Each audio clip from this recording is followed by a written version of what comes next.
Good morning viewers.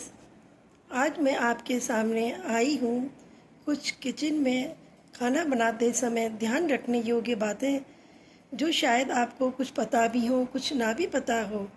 आज kitchen में dish बनाने के बजाय मैं आप सबको कुछ टिप्स देना चाहती हूँ। अगर अच्छी लगे तो चैनल को सब्सक्राइब ज़रूर कीजिएगा। मैंने आजकल देखा है हर घर में ज़्यादातर खाने वाली बनाने का चलन हो गया है। लोग खाने वाली को बुलाते हैं और उनसे खाना बनवाते हैं। लेकिन पहले हमारी दादी वगैरह सब कोई खाना खुद बनाती थी और कोई काम वाली या सेवाधारी नहीं होती थी। सारे काम वो खुद ही करती थी। लेकिन आज फास्ट युग हो गया है, हर किसी पर इतना टाइम ही नहीं है कि वो अपने घर के सारे काम खुद कर सके।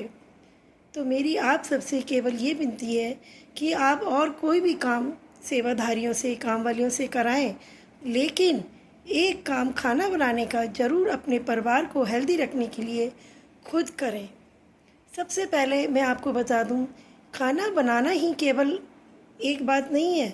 खाने में उसमें कुछ अच्छे फीलिंग्स डालना, कुछ अच्छी भावनाएं डालना भी बहुत ज़रूरी है। खाना बनाते समय आप कोई भी भजन या गीत लगा सकते हैं जो उस खाने के वाइब्रेशन को बढ़ा देगा और खाना हेल्दी और स्वास्थ्यवर्धक बन जाएगा।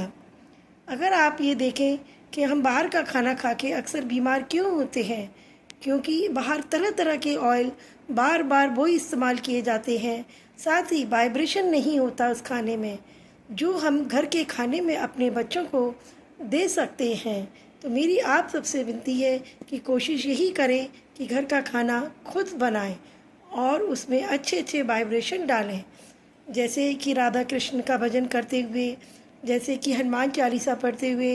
ये सब करने से खाने में खाना की ताकत दूनी बढ़ जाती है। और साथ ही मैं आपको एक चीज़ और बताना चाहती हूँ कि आजकल तोरई की सब्जी हर घर में बन रही है। तो हम क्या करते हैं, तोरई की सब्ज़ी 2-3 घंटे पहले बना देते हैं और बच जाती है तो फ्रीज़ में रख देते हैं और दूसरे दिन बच्चों को सर्व कर देते हैं या खुद भी खा लेते हैं। लेकिन मेरे सत्संग में मुझको बताया गया है, अगर तोरई की सब्ज़ी आधे घंटे के अंदर ख़त्म ना की जाए तो वो जहरीली हो जाती है। उसमें कुछ ऐसे केमिकल्स पैदा हो जाते हैं जो हमारे स्वास्थ्य के लिए अच्छे नहीं हैं। स्वाद खराब नहीं होता है, लेकिन अंदर ही अंदर उसमें कुछ केमिकल्स पैदा हो जाते हैं जो हमारे शरीर को फ़ायदेमंद करने के बजाय नुकसान करते हैं।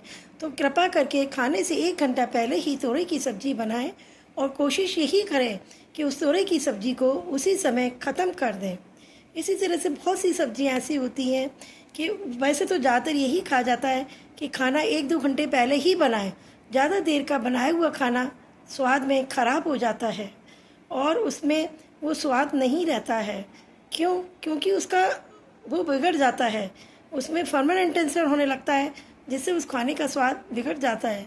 आप कभी भी नोटिस करिएगा कि ज़्यादा देर का गुथा हुआ आटा या ज़्यादा देर की बनी सब्ज़ी में वो पहले जैसा स्वाद नहीं रहता। कभी भी हम खिचड़ी बनाते हैं तो आप उसको तुरंत खाइए तो उसका स्वाद अलग ही लगेगा, लेकिन अगर हमने उस खिचड़ी को 1 घंटा रख दिया तो उसका स्वाद मर जाता है। तो मेरी आप सबसे यही विनती है कि खाना बनाने के लिए जल्दबाजी ना करें। कोशिश यही करें कि जब भी परिवार के सदस्य खाएं उससे 2 घंटे पहले खाने की तैयारी करके खाना बनाएं और उस गर्म खाने को उनको परोसें, या ठंडा भी खा सकते हैं, ऐसा कुछ नहीं है, लेकिन बहुत ज़्यादा जल्दी बना करके खाना ना रखें जिससे उसके विटामिन सारे ख़त्म ना हो जाए। इसलिए आप सबसे मेरी यही विनती है कि आप मुझे अपना प्यार देते रहें और इसी तरह के टिप्स लेकर के मैं बीच बीच में आपके पास आती रहूँगी। मेरे चैनल को सब्सक्राइब करना ना भूलें, बेल आइकन दबाएं और मुझे अपना ढेर सारा प्यार दें। धन्यवाद।